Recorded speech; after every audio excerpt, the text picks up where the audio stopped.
বহুদিন আগে থেকেই এবং বলা যায় সমসাময়িক কালের একটি অত্যন্ত বেদনাবিধুর এবং মর্মস্পর্শী গান হল নচিকেতার বৃদ্ধাশ্রম। গানটির মূল ভাব যে কবিতা থেকে নেওয়া হয়েছে সেটি শুভ দাশগুপ্তের জন্মদিন। আজ পয়লা শ্রাবণ।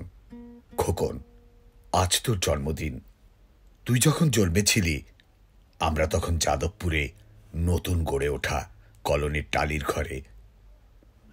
তোর স্কুল মাস্টার বাবা সেই হেরিকেনের আলো জ্বলা ঘরেই আনন্দে আর খুশিতে ঝলমল হয়ে উঠেছিলেন তুই আসার পর।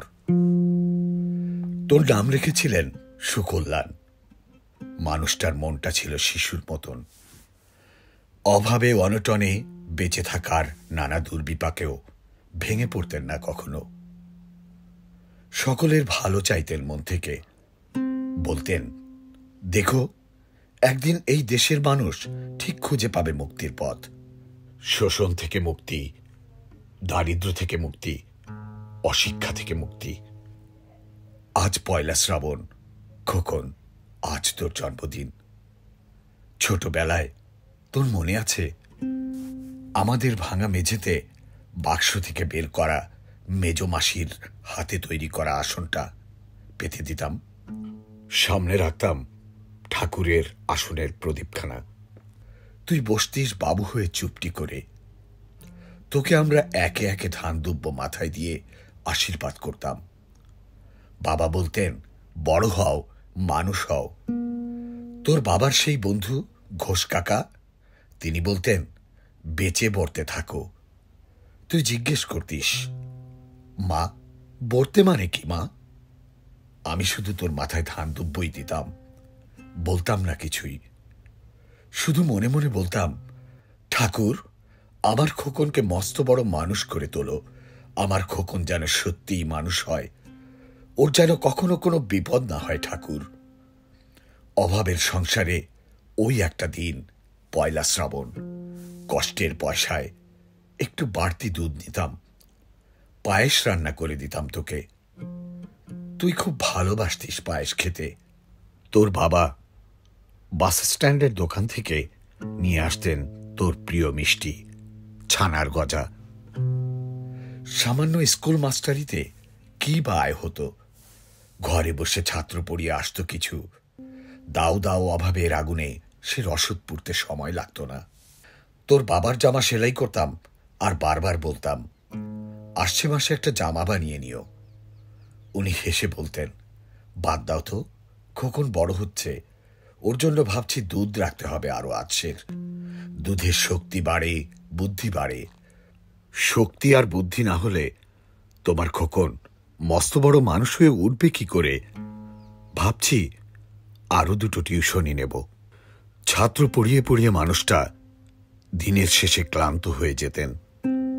বারান্দার ধার ঘেঁষে যখন রাতের অন্ধকারে জোনাকির ব্যস্ততা, আর ঘরে তোর পড়া মুখস্থ করার একটানা সুর আমাদের কলোনির ভাঙাচোরা বাড়িটাকে জীবন্ত করে রাখত।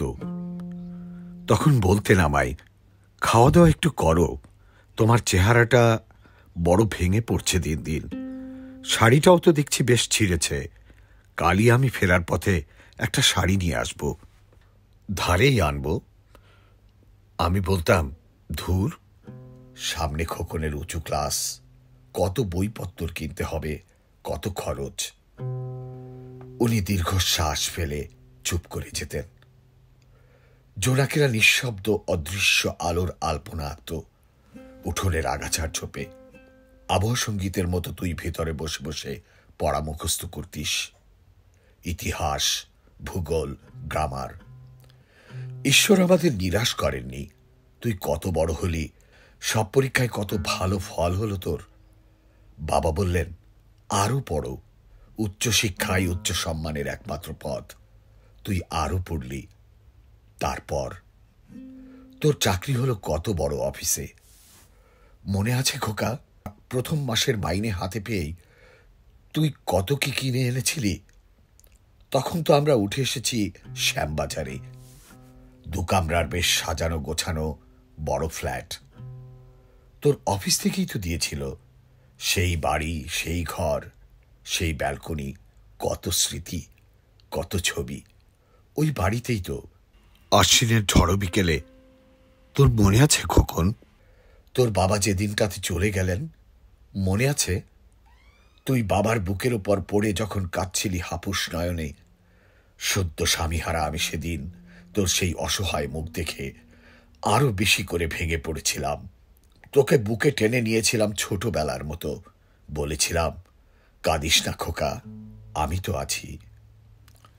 আজ পয়লা শ্রাবণ, কলকাতা থেকে অনেক দূরে মফস্বলের এই বৃদ্ধাশ্রমে আমি একেবারে একা খোকন।